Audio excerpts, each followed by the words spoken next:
Alright, welcome to the lesson on ethnicity.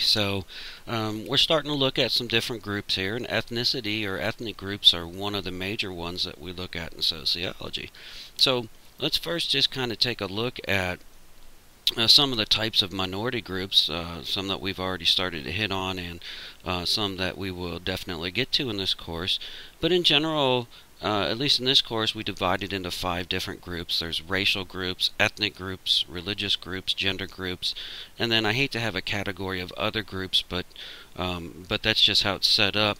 So things like age, disability status, sexual orientation.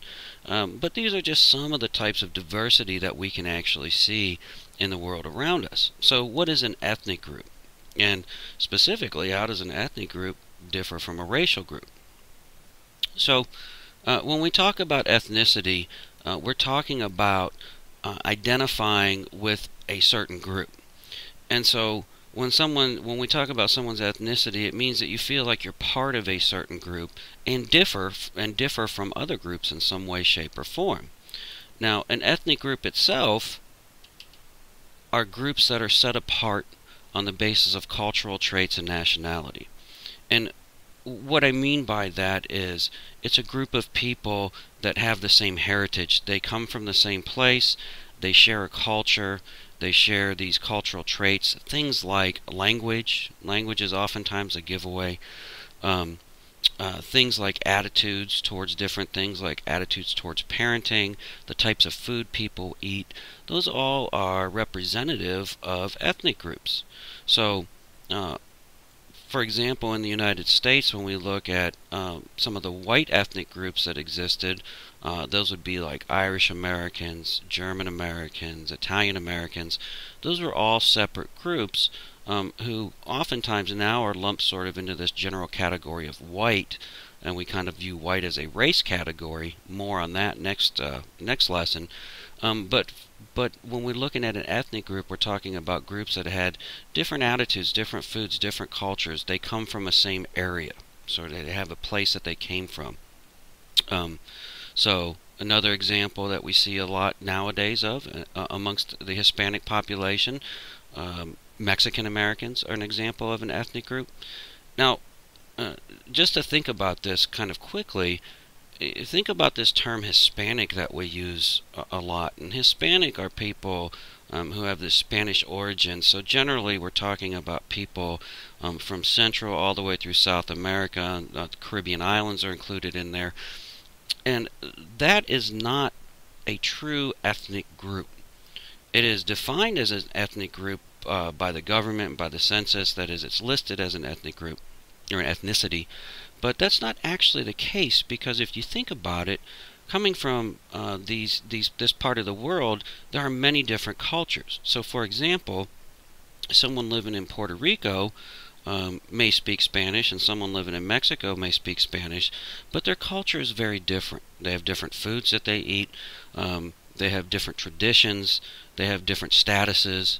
So I just want to sort of point that out, that even though we say Hispanic is an ethnic group, really the ethnic group are the individual groups that make that up. So Mexican American, Puerto Rican American, or Puerto Ricans are all Americans by birth.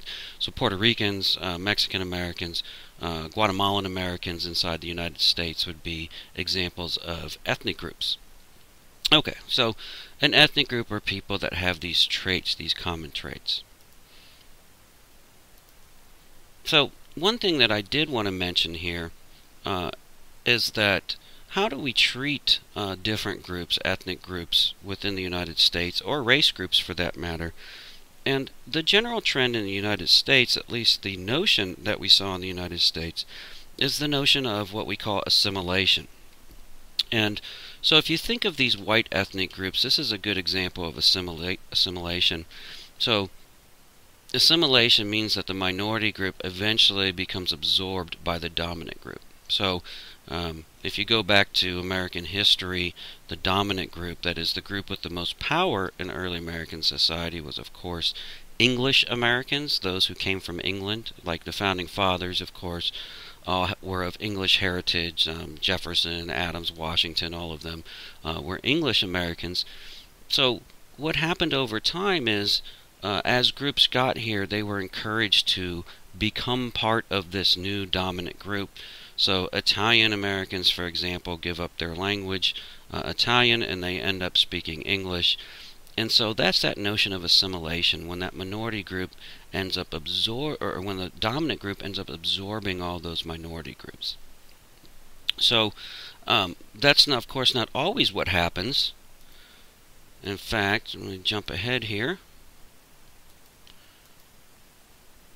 Oftentimes what we'll see is there can be some pretty negative outcomes when we start looking at how groups interact. That is, how does the dominant group, the group with the most power, interact with those groups who have less power. And I've put them up here just as a little chart that shows you sort of from the worst case scenario to the best case scenario. And the worst case scenario, of course, is a group, a dominant group, can decide that it no longer wants to have that minority group around. We've seen this historically. This is something we would call genocide, when one attempts to, or a group attempts to, kill an entire other group. Probably most famously in the last 100 years is the Holocaust, which happened in Germany during World War II, where the Nazi government regime attempted to kill off the Jewish population. So the idea was to get rid of all the Jewish people. So that would have been genocide. Of course, there was a genocide that occurred in Rwanda in the 1990s. And so these things do happen. That's absolutely, of course, the worst case scenario, because it's a dominant group deciding that it's going to kill another group. We also have some other options on here. One thing that we see in American history is that we've went through many of these. Expulsion is one we saw.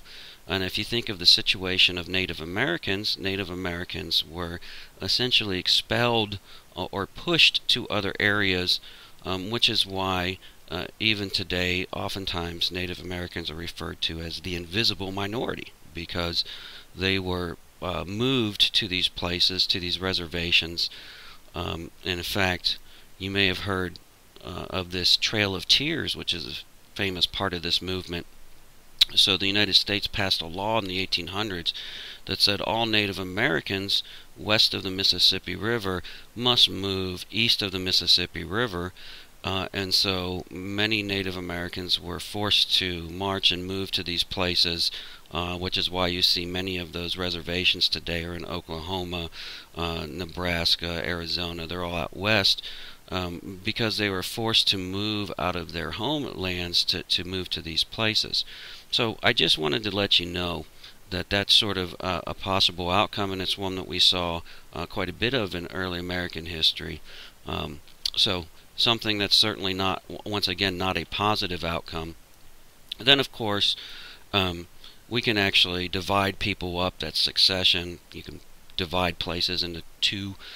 This happened in India, where India became primarily a Hindu country, and then they divided off Pakistan, sort of in that northern quadrant, and that became a predominantly Muslim country. So we also have segregation, which of course was a big part of American history, in which you don't move people hundreds of miles, but you separate people within their towns and within neighborhoods. We still have a lot of segregation that exists today. It's not legal segregation, that is, it's not enforced by law, but of course if you look around you can see that cities are still oftentimes divided into white neighborhoods, black neighborhoods, depending on the part of the country you're in, Hispanic neighborhoods. So we still do see a lot of segregation, and you certainly can see it in schools when you look at schools that reflect those neighborhoods.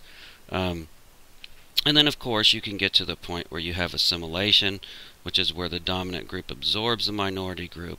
And then pluralism is the most positive. Pluralism is really multiculturalism. It's the idea that it's this view that diversity is good, and you should have all these different groups coexisting in the same country, and not everyone has to do the same thing or know the exact same languages. We don't really practice this in the United States, but a good example of where you might actually see this is our neighbors to the north in Canada, where both English and French are official languages, and depending on where you live, one is more prevalent than the other, but they are all Canadians, although they've kept their original cultures. So It does exist. It exists around the world in various places, just not been a norm inside the United States. Let me jump ahead here. Just want to mention a few more things before we kind of close this one out. So, as I mentioned, the assimilationist model is this idea that the dominant group eventually absorbs everyone, and everyone becomes sort of similar in some regard. That's been predominantly what we see in the United States. The multicultural model actually promotes this idea that diversity is good. People should maintain some of their traditions because it just adds to sort of the richness of society. This is not so much the norm in the United States, but it's something people are talking about. Okay, so I want to mention this, and just because I find this sort of interesting in regards to why we are looking at this type of diversity. Why are we looking at racial diversity, ethnic diversity, religious diversity? And one of the biggest reasons that these will come up over and over again is because we are a very diverse country, and we're becoming even more diverse. And the two reasons for the increase in the size of the diverse groups that we see are first, our immigration patterns, and second, differential population growth.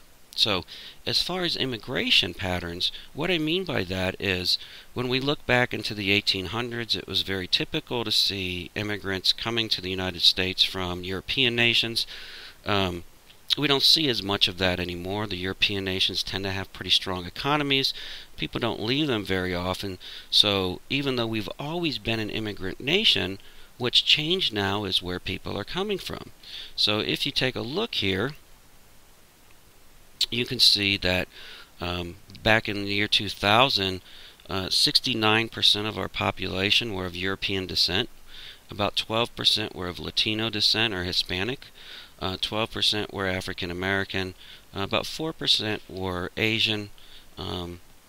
About 0.7% were Native Americans, and about 2% here were people who were mixed race or bi-ethnic or biracial.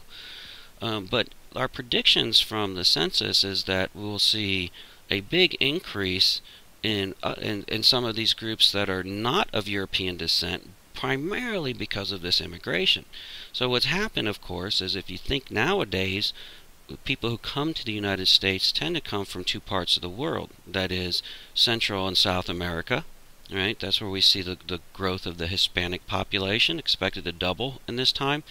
Additionally, you can see right here, the Asian population is expected to about double, because that's also a group that's where we're seeing a lot of immigration from.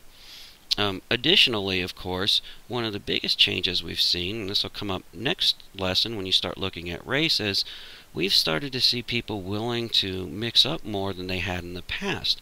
So our percentage of the population that we anticipate will be biracial or bi-ethnic is vastly increasing. So by 2050, we'll predict that'll be about 1 in 10 people will be multiracial or multi-ethnic. So that is a big change, and something that historically is a big change in American society, and in some ways a really good sign that people are starting to look beyond this notion of skin color at sort of basic level, and being more willing to sort of look at people just as fellow humans. So but this is a big change, because historically that was not the case in the United States.